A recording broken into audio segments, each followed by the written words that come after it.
Hi, okay, so let's go and work on reorder levels quickly. Reorder levels is again one of those features that you should definitely implement in your business, and if you're using 4POS. Um, Reorder levels obviously can only be used if you do proper stock control and so on. So let's jump off right into it there. So let's go and have a look at Castle cans. Again, one of my more popular products and favorite brands. So the reorder levels all over here on the right hand side top, as you can see, and we have by default some items in there or some information in there that I've entered earlier that said when a product goes below 48 units in stock, it must reorder a case of 1 unit. Okay, and that's typical what you'll do. So you'll say, but okay, fine, at what stage, what minimum stock level do I want the system to tell me that I need to order, and automatically what am I ordering? Am I ordering singles? Am I ordering cases or so? So if I look at my history again and my stock, as you uh, possibly have seen other videos, you'll see that in my default warehouse I've got 24 units. The system will only work on the default warehouse as if that is your purchasing place. What is happening on the floor and the fridge and so on shouldn't apply here as much. Alright, so I've got 24 units in stock, so based on this the system will now go and say, hang on, you've got less than 48 you need to order. So let's go and see how that practically works. Um, so we can go into order processing, create an order. In other words, I want to ask the system now to tell me what I should be ordering. I don't want to go and do a thumb suck and work from there. I want to go and look at SA breweries, and I want the system to go and tell me what to create a recommended order over here. So if I do a recommended order, you'll see there that it tells you immediately that Castle can there, my product that we just had a look at, I need to order 24. Okay. Now if you can leave it as that, or you can basically go and click on build break pack, and then it will say, so fine, you'll order one case of 24. I don't want to order 24 singles. The reason it calculated that way because it looked at the quantity in stock as single units. Okay. Now, as a summary at the bottom, you will see down here at the bottom, it will tell me that the number of cases that we have is 2 cases that I've ordered and 2 broken packs. All right, let me just get rid of that little email. And then we can also look at the value of it. So if I go in here and I go and say, no, I don't want to order just 1 case, I want 10 cases. Then the system will update all my quantities for me. It will also tell me the rand value of that order. In other words, I need to make sure, do I have enough money to be able to pay for the order once it's been delivered? Most of the suppliers, like this one in case in point, will expect COD deliveries. In other words, they will expect to be paid on delivery. All right. And over here we can see that it's also calculated for me that I need to order 1 case of black label quartz. Just on that point, it tells me that my minimum stock level for black label quartz is 2 items, and currently I have 0 in stock.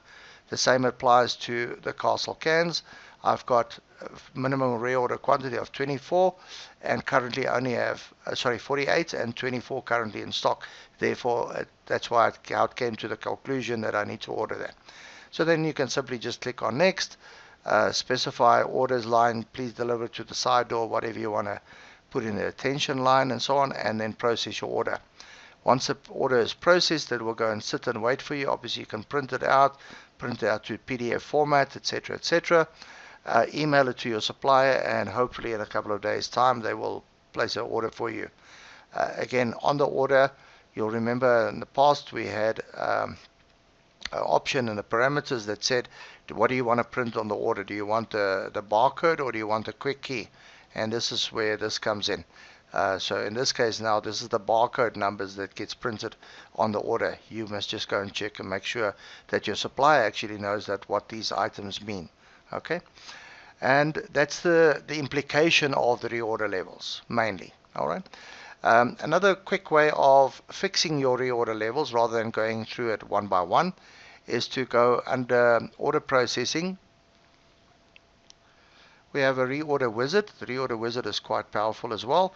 You can go and specify for the system that based on a specific period of time, in other words, let's say from the 1st of August, there's not a lot of information in this database, unfortunately, but from the 1st of August till the 17th or the 10th of September, that it must go and calculate for me what my sales were. Based on that, it will go and calculate for me how many days worth of stock do you want to keep.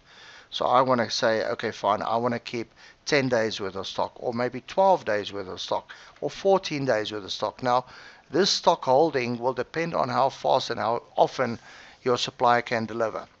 One of our stores that we supply 4PARs to, I've been told that in certain products that they get deliveries twice a day. That's how fast the stock moves. Okay, so the suppliers are kind enough to deliver to them because they do not have enough space in the store to handle a very big delivery, 2 truckloads full. So they will deliver in the morning, and then they'll deliver another truckload in the afternoon. We had some customers in Soweto some years ago that the beer sales were so high that they didn't even offload it from the truck. They were literally selling from the truck.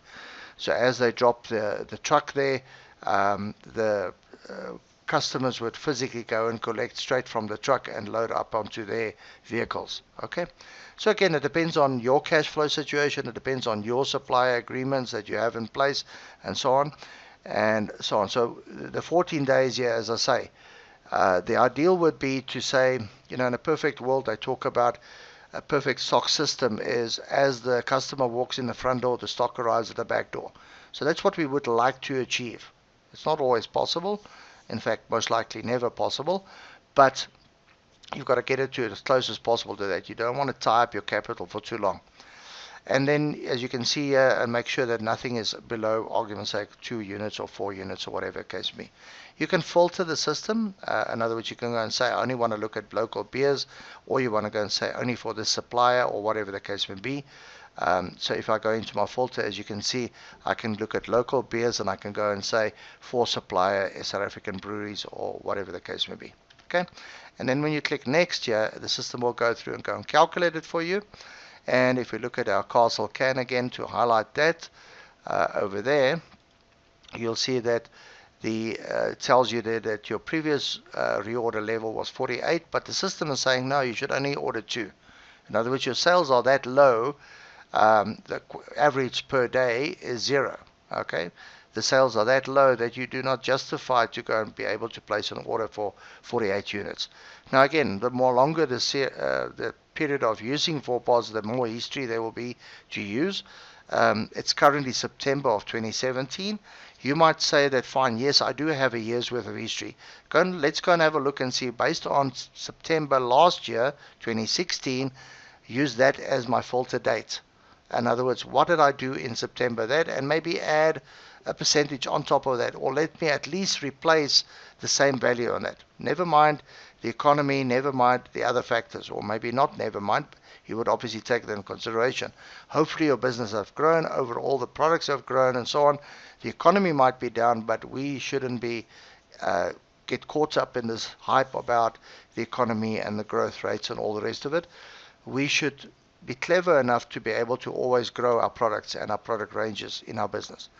Alright, so you can then literally use this figures if you're happy with this, that this is the right quantities that should be used, and the system should update your reorder levels accordingly. You can do that. If you want to change an individual product, you can literally just double click on it and say, fine, the minimum was 48. I'm going to now change it to 12, argument's sake, and then proceed from there. Alright, if you do want to update it, you can literally just click on the update, and that will update the system for you, or update the database with those quantities. Alright, so in this case, let's do update. If I go back to my main stock by detail and I go look at my Castle can, you'll see that it's now updated with the 12 units. Okay, and then my reorder level reports, or my reorder reports, or for placing orders, will work better and more accurate. And again, just bear in mind, make sure that the cash flow balances. Quite embarrassing to place an order and then we're short of money. It happens to all of us, so just bear that in mind. Enjoy.